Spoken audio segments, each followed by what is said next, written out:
the U.S. economy shrank at a 0.3% annual pace from January through March, the first drop in 3 years. This comes as President Trump marks his first 100 days in office amid trade wars which have disrupted businesses.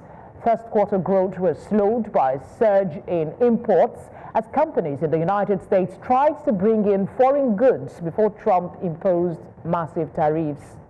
The January to March drop in gross domestic product and the nation's output of goods and services reversed a 2.4% gain in the last 3 months of 2024. Trump has blamed his predecessor for the dwindling economy while predicting that his new tariffs will lead to a boom like no other. To discuss this is a policy analyst and journalist, Adeniyi Kunnu. Thanks for joining us tonight. How do you analyze this downward slope of the U.S. economy amid the ongoing trade war? Should we expect it further going down in the coming days? Well, let's understand that there are major economic policies that should usually stabilize any economy.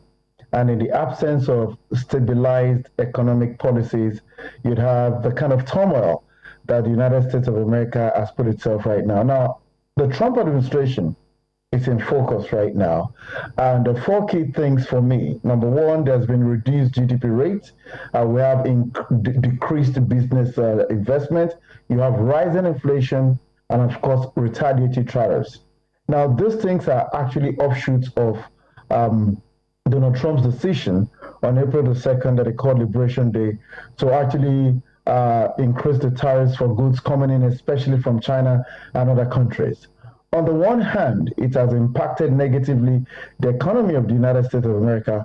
But on the other hand, if we look at certain things that Donald Trump is trying to do, I think it is to actually perhaps give life to the ailing manufacturing and perhaps construction companies of America, which perhaps it felt up until that time things have not gone well. But it is obvious before everybody that the GDP rates of the United States has reduced, that business investment between that time and now has also been hanging in the air. Then inflation, the cost of the, for instance, let me tell you one thing that happened recently. 12 eggs, there's a way their eggs are here. You used to get it for like $2 and something like that, or $3 and something. Right now, if you want to buy that 12, you get it for about $10, $12, depending on when you want to get it. So it's obvious that most of the decisions of Trump in terms of the trade and increased tariffs have even affected the operations of the most of the organizations and perhaps the food industry in the country, which you'd want to call the agricultural sector. So it's not been everything good. Then the retaliatory tariffs is also another, especially China, which is the main country in the eye that Donald Trump wants to actually let do certain things with the tariff. So that is what it has been. The economy has shrunk, most definitely, and it's not been favorable even for the U.S. at this time. Well, what do you say then to Trump in his usual fashion, attributing the economic woes to his predecessor, former President Biden? How valid is this claim in your view? Okay, let's not actually take things away from the facts right now. The problem with the economy of the United States of America started due to other countries of the world after we had the pandemic, especially when Trump came in the first time when he talked about America first, especially the year 2018. Now, the COVID-19 also came and impacted the economy negatively, from which many economies that are properly documented have not recovered.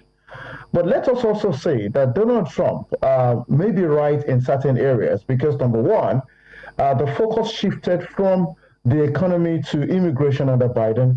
And it's so sad that the Biden administration on record allowed over 8 million illegal migrants into the United States of America.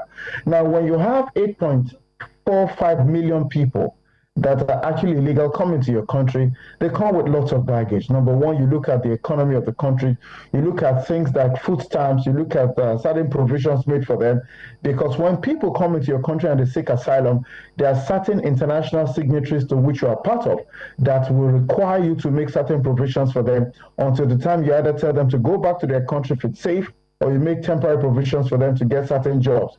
So all of those monies came out of the American taxpayers' pocket, and that perhaps seems the reason that the Trump administration is blaming Biden. But to put things in proper perspective, this problem started in 2018 under the Donald Trump administration that actually focused on China. And if you also look at it on the one hand, China, quite frankly, appears to be the white tiger that is taking major things from countries, but it's not getting it in return. If you look at Sudan, for instance, the way China has had inroads into Sudan, the way China has had inroads into Zambia, I'm talking about African countries, and the way we have also allowed China, such that less than 1-2 years ago, the Ogun State government and the Chinese government actually had a lot of problem regarding Ogun State Free Trade Zone, where they almost took Nigeria's jet parked in Europe. So you look at it, there are certain things that are not really right with regard to how China does its own international trade, and those are perhaps the promptings for Trump not to let it get to that point. But in proper perspective, this whole thing started under Make America Great Again when Trump came in 2018. But of course, Biden didn't actually pay attention to many of the disadvantages it brought to the United States economy. So that's the proper perspective in regard to your question. Okay, as we say here in Nigeria, after 100 days, we would expect to see some, things happening and away from the blame game. Yesterday, he celebrated 100 days in office. How has he fared? I mean, you're saying he's blaming the wrong man for the situation at the moment, but generally speaking, how has he fared? Well, if you look at, anytime we do a criticism, so let's start from the constructive side now. The Donald Trump administration has created 345,000 jobs. That is on record. You'd also have to talk about the fact that about 8,500 okay, let me leave that part and talk about one of the things he did. Let's look at 142 executive orders, for instance. That is a very high number regarding any government of the United States of America. When a single president within the short time has had 442 executive orders, that alarms me. Then let me also put it straight to you that 95% of illegal migration into the United States has actually been something that has been able to curb. The Biden administration was very lax in that regard, but for the Donald Trump administration, 95% illegal migration has actually been curbed by this administration. Then also, questionably though, is about 1,500 people that have been granted amnesty or pardon. Don't forget the people that actually attacked the Capitol Hill are actually those that we've talked about, and the fact that we felt that should not have happened. But the Donald Trump administration, particularly Donald Trump, granted them clemency and pardon, and those are some of the things that people have questioned. Then don't forget that he also created the Department of Government Efficiency, DOGE, as headed by the billionaire Elon Musk. He also wanted to unbundle the Department of Education. He felt that some of the government agencies are full of waste and non-accountability in terms of finance. So you see that it's a mixed bag of what he has done. But the facts are also there that in 100 days, he has had 345,000 jobs created, especially making gains in construction and manufacturing. Those are the two key areas he's been able to achieve success.